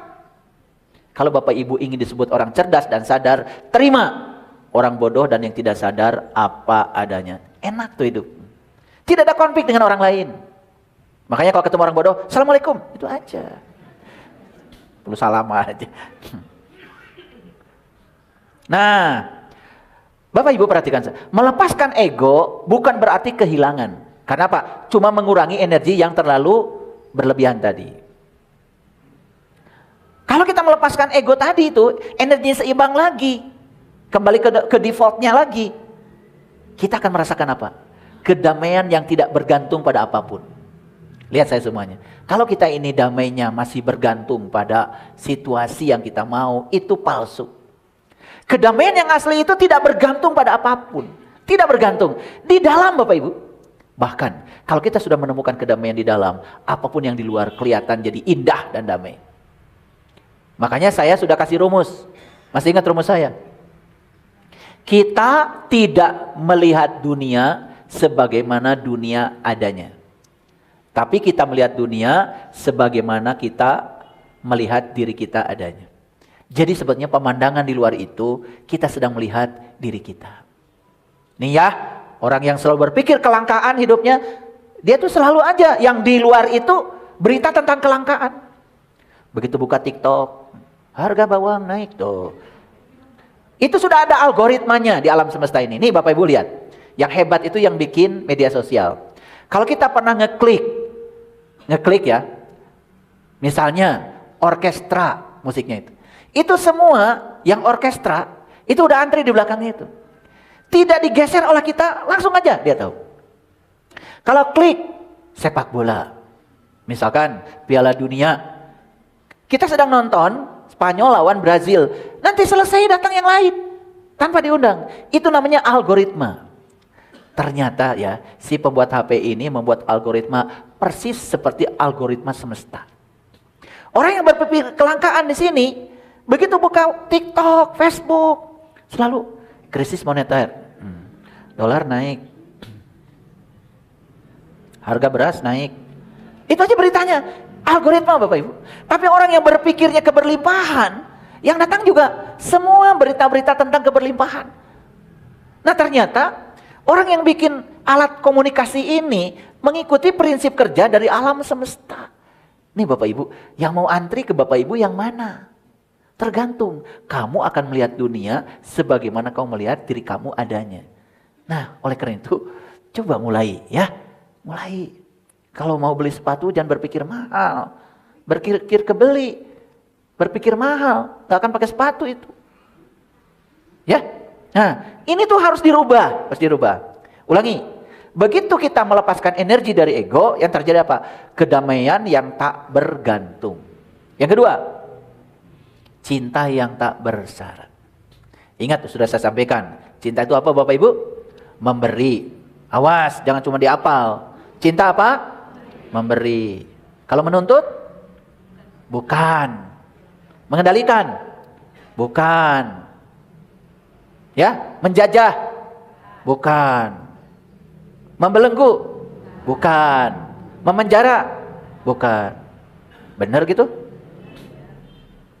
Benar cinta Bapak Ibu memberi? Harus membelum.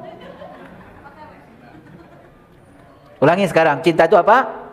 Memberi. Ingat ya, cinta itu kayak matahari, memberi dan memberi. Makanya bangun pagi besok, begitu bangun, duduk dulu, sadari nafas, bersyukur pada tubuh. Jika perlu al-fatihahkan tubuh ini semuanya dari ujung rambut sampai ujung kaki. Terima kasih pada semua anggota tubuh. Setelah itu, kemudian pikirkan apa yang bisa saya berikan pada hidup hari ini. Jangan memikirkan apa yang bisa saya dapat dari hidup hari ini. Ingat itu, ya. Kalau mau berkelimpahan begitu.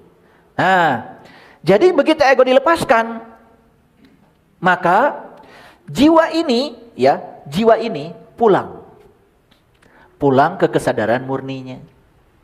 Jadi pulang itu Bapak Ibu bukan mati yang nanti, nggak usah ditunggu-tunggu yang itu, ntar juga mati. Tapi pulanglah sekarang. Karena apa? Supaya dalam kehidupan ini kita bisa merayakan kehidupan. Kita hanya bisa merayakan kehidupan kalau sudah pulang. Coba nanti belajar afirmasi halus. Caranya sederhana. Menanam kesadaran dalam jiwa. Bapak Ibu saya mau nanya. Bapak Ibu ini perlu nggak dicerahkan? Belum cerah? Nah, berarti belum sadar ya.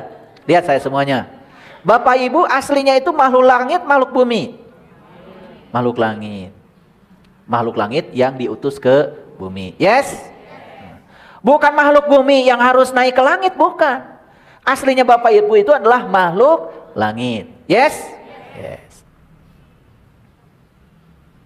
Bapak Ibu itu aslinya energi apa materi? Energi yang sudah turun menjadi materi. Yes? Sadar? Oke. Bapak Ibu itu aslinya cahaya atau bukan? Cahaya. Terus kenapa perlu dicerahkan? Kan kamu cahaya. Jadi Bapak Ibu ini sebetulnya ya, cuman perlu disadarkan kalau Bapak Ibu itu cahaya. Itu aja. Gak perlu dicahayakan, geus jadi cahaya. Paham? Makanya nanti Bapak Ibu harus bisa menyaksikan sendiri kalau Bapak Ibu itu aslinya cahaya. Ada ilmunya. Yang sudah bisa terus saksikan. Ya, jangan kendor. Jadi aslinya Bapak Ibu cahaya bukan? Cahaya. Kok perlu dicerahkan? Kita ini aslinya itu sudah terang. Cuman terangnya kita ini sekarang sedang terhambat oleh belenggu dan penjara yang diciptakan oleh kita sendiri. Jadi sebetulnya Bapak Ibu tuh nggak perlu dicahayakan. Tinggal semua dinding penghambatnya dilepaskan. Langsung jadi bercahaya. Bapak Ibu kalau nyapu cari yang bersih, cari yang kotor. Kotor. Itu bersih buatan Bapak Ibu atau sudah tersedia di alam? Jadi jangan sombong. Habis dari mana Bu? Tos bersih. Aduh mani bersih. Siapa dulu dong? Itu bersih, itu bukan buatan kamu. Bersih itu buatan alam. Lah kenapa bersih hilang selama ini? Terhalang oleh kotoran. Jadi kamu itu tidak menciptakan bersih. Cuman menghilangkan kotorannya supaya bersih kelihatan. Gitu bukan? Sadar enggak? Jadi aslinya Bapak Ibu ini bersih apa kotor? Bersih. Jadi kalau Bapak Ibu kembali bersih, itu bukan Bapak Ibu hebat. Bapak Ibu itu cuman menghilangkan kotorannya. Karena aslinya Bapak Ibu tuh bersih. Kahartos ente? Baru sadar aslinya? Oke, saya tanya sekali lagi. Bapak Ibu ini sebetulnya aslinya itu bahagia atau tidak? Bahagia. Itu bahagia buatan siapa? Itu bahagia itu sudah ada nggak sekarang? Sudah ada. Karena bahagia itu buatan semesta. Sifat alami semesta itu bahagia. Loh, kok tidak bahagia? Karena ada yang menghalangi. Makanya singkirkan aja penghalangnya, langsung bahagia. Jadi tidak ada orang yang bisa mengajarkan bahagia, nggak ada. Yang ada itu orang mengajarkan, menghilangkan penghalang sehingga kita tidak bahagia. Paham sampai sini? Jadi sebenarnya aslinya Bapak Ibu itu sebetulnya adalah keren. Lo nggak keren? Kok nggak keren? Rumek. Oke, jadi afirmasi halus nih, lihat saya semuanya. Saya tidak perlu dicerahkan, karena saya sudah terang. Cuman saya sekarang sedang tertutup oleh awan, itu aja. Matahari itu tidak usah dibantu supaya cerah. Dia sudah cerah. Singkirkan saja semua penghalang supaya sinar matahari datang. Bapak Ibu saya kasih tahu. Jadi sebetulnya Bapak Ibu ini oleh Allah sudah dikasih bekal yang cukup enggak? Sudah. Nyampe enggak itu bekal ke kita? Ada yang nyampe, ada yang enggak. Nah, yang belum nyampe cuman disingkirkan saja penghalangnya, ntar juga nyampe. Jadi orang itu bisa kaya bukan karena dia berusaha menjadi kaya, tidak. Kekayaan ini sudah ada, cuman selama ini kekayaannya tidak dialirkan ke dia, terhalang. Dia cuma buka penghalangnya, ngalir aja. Merinding saya. Betul nggak? Hanya disingkirkan saja penghalangnya. Deras banget itu. Deras banget. Bahkan tanpa kita meminta, dikasih. Bahkan tanpa kita berusaha keras, kita diberi berkelimpahan. Jadi sekarang tugas kita apa? Melepaskan satu persatu beban aku. Karena yang membebani kita ini kan aku kita. Tadi begitu akunya tidak dianggap penting lagi, tidak merasa paling penting lagi, kan langsung mengalami kebebasan. Nah, beban aku ini harus dilepaskan. Dan izinkan semesta membawa kita pulang ke rumah sejati kita di dalam diri kita sendiri. Jadi tugas Bapak Ibu itu sederhana, belajar pulang, mudik. Kapan? Sekarang. Kalau sudah pulang, semuanya itu indah Bapak Ibu. Kalau kita sudah menemukan kesucian di dalam, apapun yang di luar menjadi suci adanya. Jadi sekarang lihat tulisan saya yang bawah. Kita bukan ego, kita adalah kesadaran yang menyaksikan semuanya. Dan kesadaran itu sebenarnya sekarang sedang bermeditasi di dalam. Cuma ya kita tidak mengizinkannya untuk tampil keluar. Jadi kesadaran itu bermeditasi terus setiap saat. Di mana? Di dalam diri kita. Oke. Apa yang kita temukan ketika semua yang palsu gugur satu persatu? Lihat saya semuanya. Banyak gak yang palsu pada diri Bapak Ibu? Bisa gak merasakan ketika satu persatu yang palsu itu gugur? Kita jadi pulang ke diri sejati pelan-pelan. Betul gak? Contoh sederhana aja lah. Misalkan gini ya. Bapak Ibu ini kan selama ini berbuat baik. Apakah karena sadar bahwa sifat alami saya harus berbuat baik, atau karena ingin disebut baik? Jawab yang jujur. Apakah karena sadar sifat alami saya itu baik, sifat alami saya itu suci, sifat alami saya benar, sifat alami saya bahagia? Kan sudah dijelaskan tadi oleh saya. Apakah kita sadar ketika berbuat baik itu karena sifat alami saya baik, atau karena kita ingin disebut baik sama orang lain? Yang mana? Coba nanti dilatih. Melakukan kebaikan karena sadar sifat alami saya adalah baik, bukan karena ingin disebut baik oleh orang lain. Rasakan nanti hasilnya seperti apa. Rasakan aja. Kita jadinya bisa mengamalkan kalimat Alhamdulillahi Rabbil Alamin. Segala puji habis buat Allah, gak ada buat saya. Karena apa? Sifat baik itu aslinya punya Allah, bukan karena kamu baik. Karena itu sifat alamimu. Kamu tuh diciptakan oleh Allah tuh baik. Tapi kamu jadinya berbuat baik karena ingin disebut baik sama orang lain. Perlu validasi. Akibatnya apa ya? Rudet. Coba. Terus berbuat baik karena ingin dinilai baik sama orang lain. Capek. Jadinya kita jadi siapa? Jadi orang lain. Amit-amit. Saya gak mau hidup kayak gitu.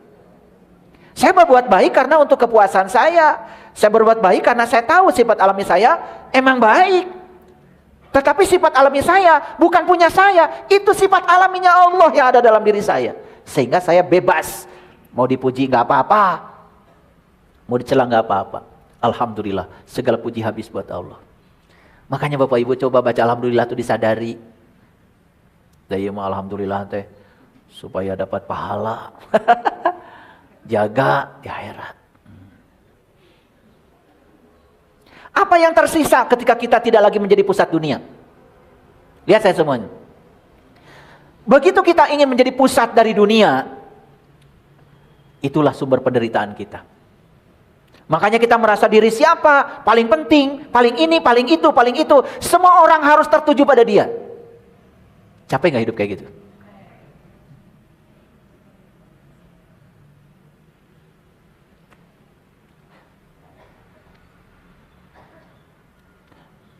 Dulu teman-teman di BSI, nanti kalau ayah guru kemana-mana harus dikawal.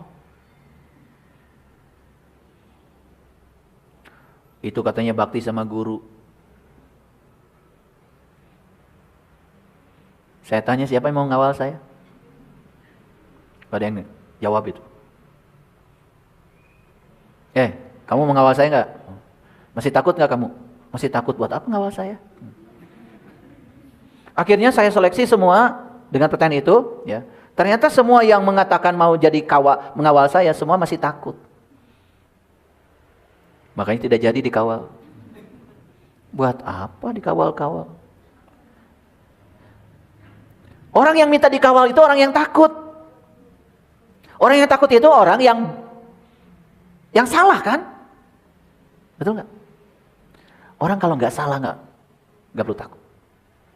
Buat apa? Saya ke Jakarta, ya sama istri saya aja. Berdua, pacaran, naik mobil, mau berhenti aja. Mau bicara apa dengan pasangan, coba ada supir. Ada yang mengawal lagi. Bingung mau ngomong apa. Betul nggak? Rudet hidup. Ya udah, saya mau kemana-mana ya. Pakai mobil sendiri, nyetir sendiri.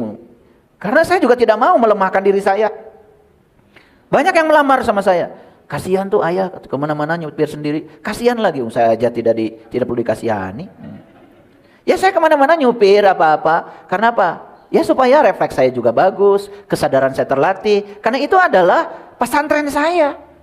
Dengan saya nyupir, saya belajar fokus, saya belajar nafas, saya belajar itu. Dan asiknya kan kalau berdua dengan pasangan kita bicara ketawa-ketawa aja.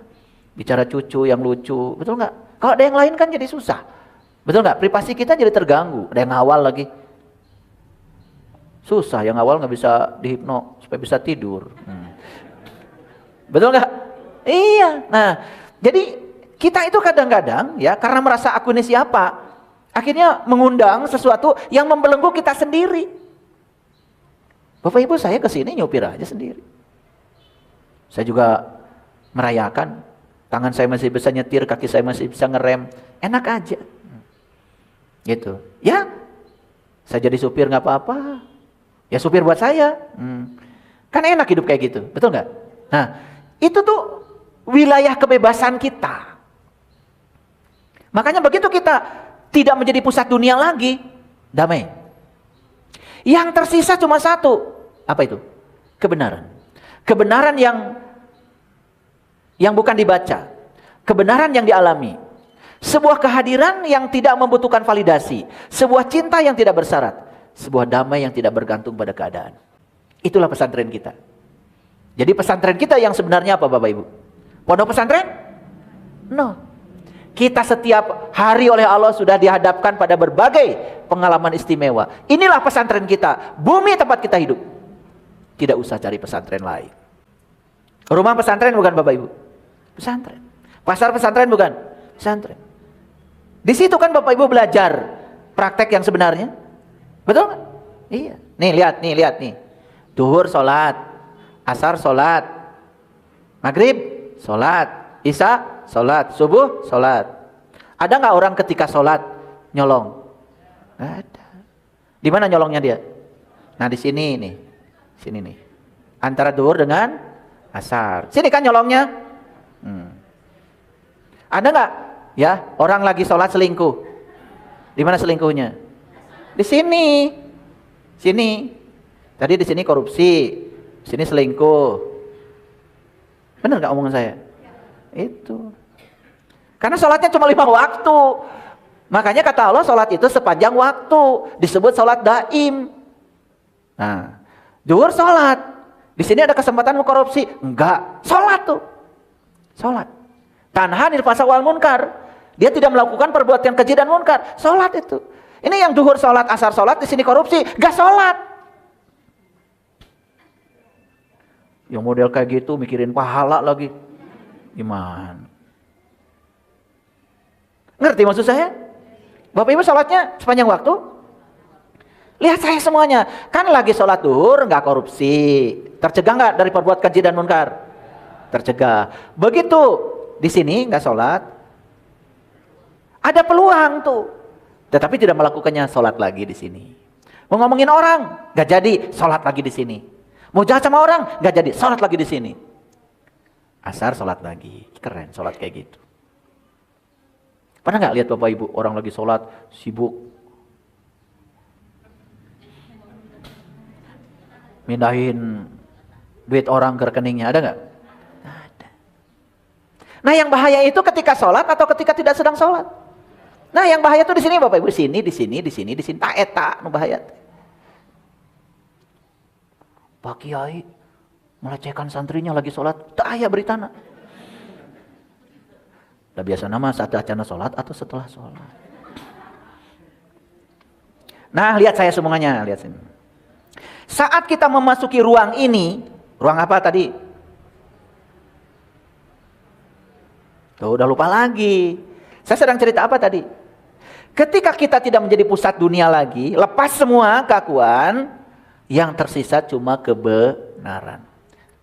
Nah, ketika kita memasuki ruang kebenaran ini, kan tadi tidak membutuhkan validasi, cintanya tidak bersyarat, damainya tidak bergantung pada apapun. Nah, di ruang itu kita akan merasakan bahwa hidup sudah tidak perlu lagi dijelaskan. Itu namanya hidupnya sudah reasonless. Makanya orang-orang yang sudah selesai itu signlessness, tidak perlu atribut. Aimlessness, tidak perlu tujuan hidup. Karena hidup itu sendiri sudah tujuan. Berikutnya apa? Reasonless. Hidup tidak perlu dijelaskan lagi. Kenapa? Hidup itu cuma dijalani dengan kesadaran. Nah, kalian itu terlalu sibuk menjelaskan. Pulang dari sini, masih mau menjelaskan hidup? Apa yang harus dilakukan? Jalani dengan kesadaran. Udah gitu aja hidup. Enak. Oke. Sekarang saya kasih mantranya. Dicatat nih mantranya. Bapak Ibu nanti, Bapak Ibu tuh harus sering mengucapkan kalimat ini. Tetapi bukan hanya mengucapkan. Rasakan getarannya dalam tubuh kita. Dan rasakan tubuh mengiyakannya. Ulangi. Ucapkan mantranya. Rasakan getarannya oleh tubuh. Sampai tubuh mengatakan yes. Kalimatnya apa? Aku tidak perlu menjadi sesuatu. Karena aku telah menjadi satu dengan segalanya. Ya paling ini, dicatat juga boleh. Aku tidak perlu menjadi sesuatu. Karena aku telah menjadi satu dengan segalanya. Pasti belum mengerti kalimat ini. Lihat saya semuanya. Si tetes air ini, lihat tetes air ini. Kalau masih di sungai, dia tetes namanya. Tapi begitu sampai di laut, dia bukan tetes lagi. Dia sudah jadi laut. Yes? Yes? Oke. Begitu kita pulang ke kesadaran, pulang ke ruang sejati kita, pulang. Orang yang sudah pulang saat ini di sini, seperti ini sekarang, sudah tidak perlu menjadi sesuatu. Karena dia telah menjadi satu dengan segalanya. Berarti dia sudah jadi laut? Sudah jadi samudra? Oke, lihat saya semuanya. Kalau dia sudah jadi laut, jadi samudra, berarti samudra itu bisa menerima apapun yang datang apa adanya. Ulangi ya, sebelum menjalankan mantra ini, ya, nih lihat saya semuanya. Kalau ada ambisi di sini nih, ambisi, ya, harus menjadi istri yang soleh, harus menjadi suami yang gagah. Udah, duduk, tarik nafas. Afirmasi yang halus. Aku tidak perlu menjadi sesuatu, karena aku telah menjadi satu dengan segalanya. Siapa segalanya itu? Nih. Energi universal tanpa batas. Kalau kita sudah menjadi satu dengan segalanya, lenyap gak aku? Nah kalau sudah lenyap, buat apa aku menjadi sesuatu? Bapak Ibu, kelihatan kuliah kita hari ini agak bertele-tele ya. Tetapi ini poin-poin penting. Poin-poin penting. Oke. Begitu ambisi kita memuncak, langsung duduk, tarik nafas. Aku tidak perlu menjadi sesuatu, karena aku telah menjadi satu dengan segalanya. Nanti kalau si tubuh kita dibilang begitu, bilang yes, kata tubuh itu, dan bergetar seluruh tubuhnya, udah, kamu udah pulang.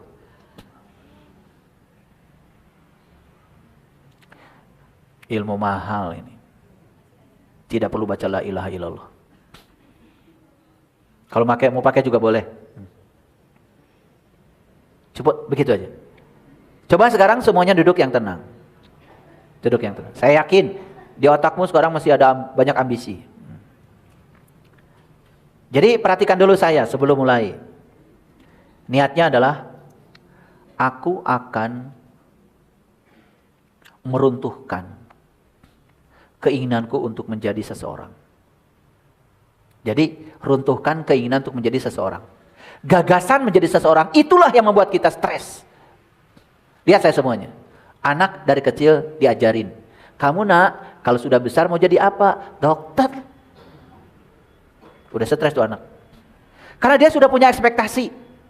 Dari kecil sudah stres. Dia harus jadi dokter. Berarti dia harus jadi seseorang dong. Harus jadi sesuatu. Dan dia sudah kehilangan jati diri ketika dia setuju. Padahal media itu udah besar. Jadi pemilik rumah sakitnya. Bukan jadi dokternya. Gagal jadi pemilik rumah sakit. Karena sudah mau jadi dokter. Hati-hati Bapak Ibu. Begitu ada aim, begitu ada tujuan, maka kita jadi stres.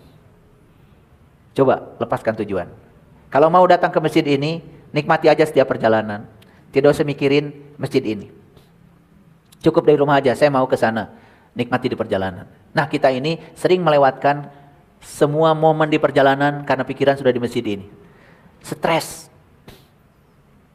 Oke. Sekarang kalau sudah tenang, yuk pejamkan matanya.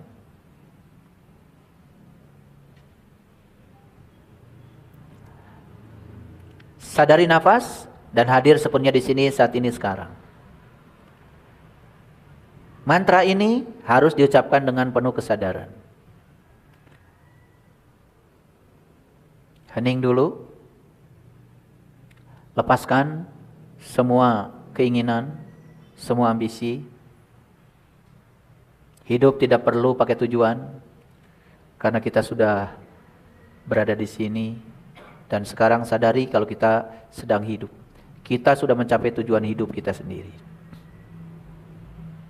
Gagasan untuk menjadi seseorang, itulah pengkhianatan kepada diri kita sendiri. Gagasan itu tidak ada lagi dalam diri kita. Dan itu yang membuat kita hidup stres, mengejar, memburu, karena seolah-olah hidup harus menjadi sesuatu. Tidak ada yang perlu dikejar, tidak ada yang perlu dicapai. Karena kita sudah mencapai hidup, menjalaninya dengan sepenuh hati. Semua berkah dalam hidup sudah disediakan semesta. Tarik nafas dalam-dalam lewat hidung.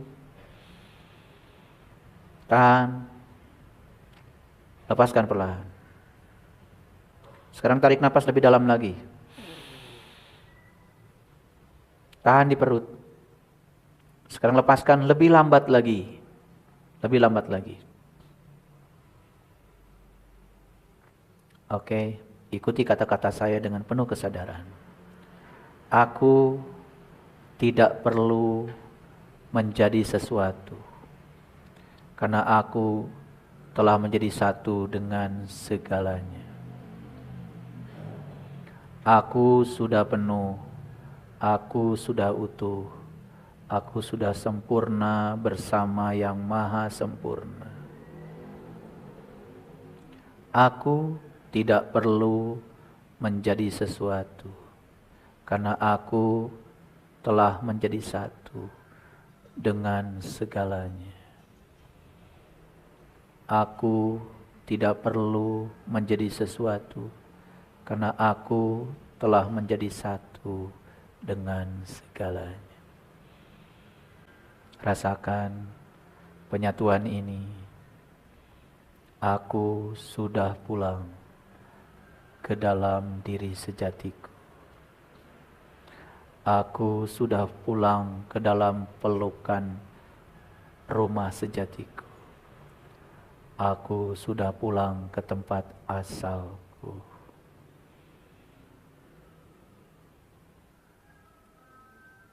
Dan tubuh sudah mengatakan yes.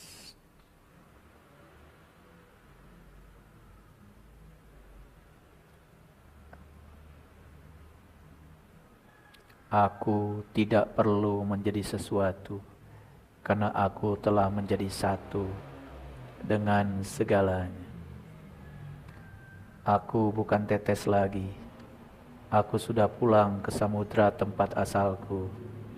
Aku sekarang sudah menjadi laut, sudah menjadi ruang, sudah menjadi samudra, sudah menjadi langit biru, sudah menjadi layar, sudah kembali ke ruang kosongku.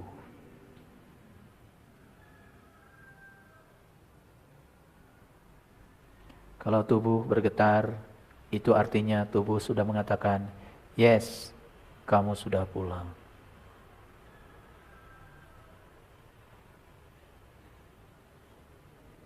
Aku tidak perlu menjadi sesuatu, karena aku telah menjadi satu dengan segalanya.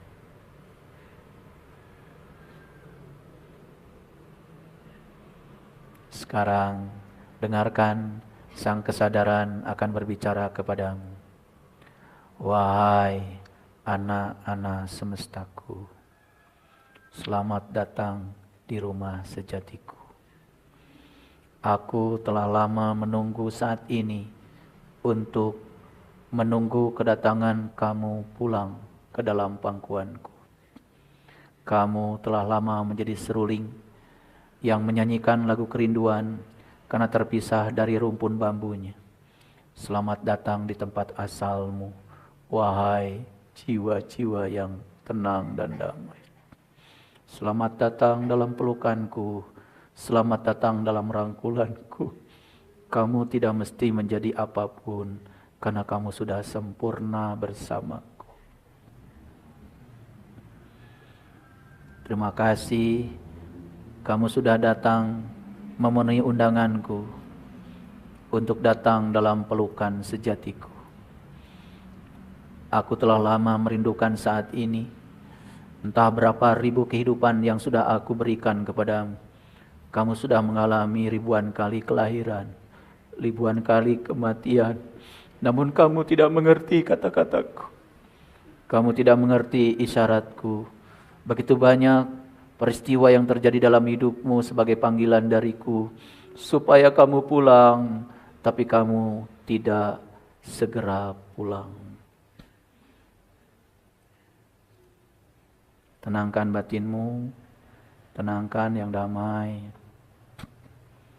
tenangkan,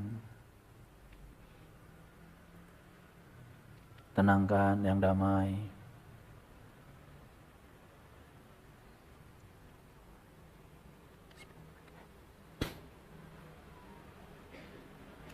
Bisa masuk suaranya.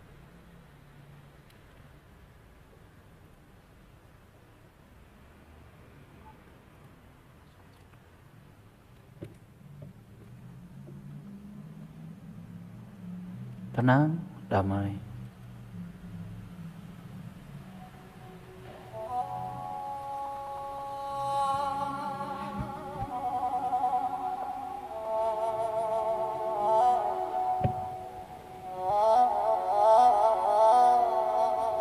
Kalau mau menangis, menangis saja.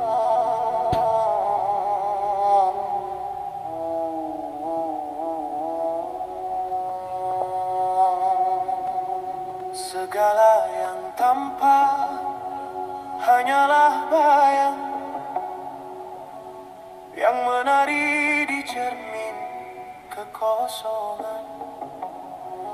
Di balik wujud ada yang tak terlukis, ia yang menatap dari balik tatapan. Ku peluk sunyi, ku tanggalkan nama, lalu lenyaplah aku di samudranya. Biarkan lenyap dirimu di samudranya. Tiada arah, tiada jarak, hanya diri yang mengenali diri. Kosong tapi penuh keberadaan, hampa namun syarat kehadiran. Tiada sesuatu pun selain dia, semesta hanyalah nafasnya. Pulang. Aku bukan aku, yang berjalan adalah dia. Aku bukan aku, yang mencinta hanyalah cintanya.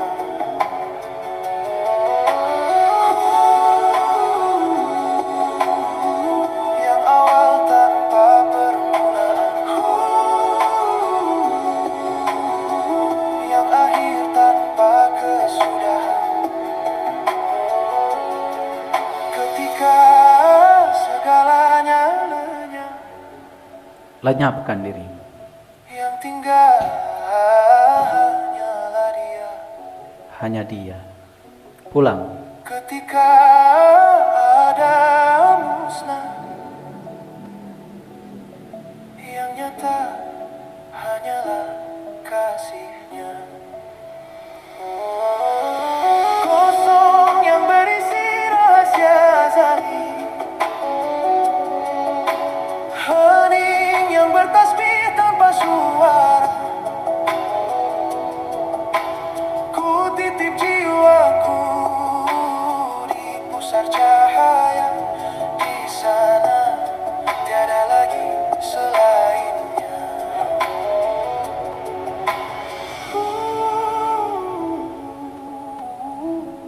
La ilaha illallah. Kosong ini penuh denganmu.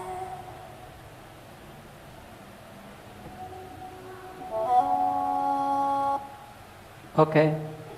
Buka matanya, lihat saya semua. Itu lagu yang saya putar barusan, itu lagunya BSI. Hak ciptanya ada pada saya. Lagunya adalah Kekosongan. Nyaman tadi? Damai? Pulang? Pulang. Semakin tahu kalau saya bukan ego. Semakin tahu kalau saya bukan pikiran, bukan perasaan. Tadi menyaksikan? Damai? Hadir? Itulah. Kenapa Allah bilang dirinya adalah Rabb al-Alamin. Aku adalah sang keberadaan, sang kehadiran. Diam tapi hadir. Tanpa kata-kata, tanpa suara. Masuk tadi. Bergetar gak tubuh tadi?